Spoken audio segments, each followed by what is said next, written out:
people are very, very generous with local food banks, but it's dry goods. It's a lot of dry goods, a lot of canned goods.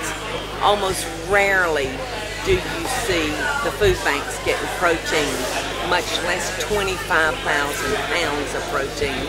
And our children definitely need that. Go out to the long one. You ready? It's heavy.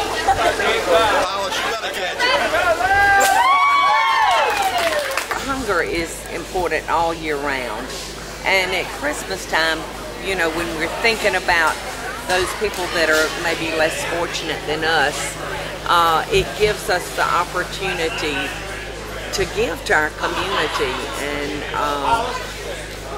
you know, that's just a wonderful thing to be able to have a hand, a little bit of a hand. And I'm just so grateful to my friends at Smithfield that they were able to get the hams in here before the holidays, because my hams, they're so good. The Paula Deen hams are delicious, and people will have them on their table that might not ordinarily get them. You know what? Our community is very near and dear to my mom's heart.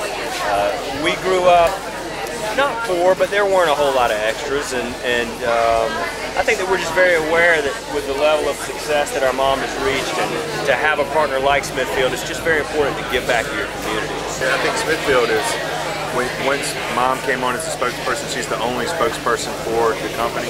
So they put a face to it, but they've made donations for a long time. But now they have like a spokesperson that they can roll out a big media thing. But they're famous for supporting communities and food banks. You know, we have some great supporters here locally too. A lot of the churches in Gulfstream and a lot of the banks. But it's not very often that you're able to receive this amount of protein at one drop. So, I mean, it's great for us. And, you know, the biggest thing I think for our board here that I appreciate the most is the exposure.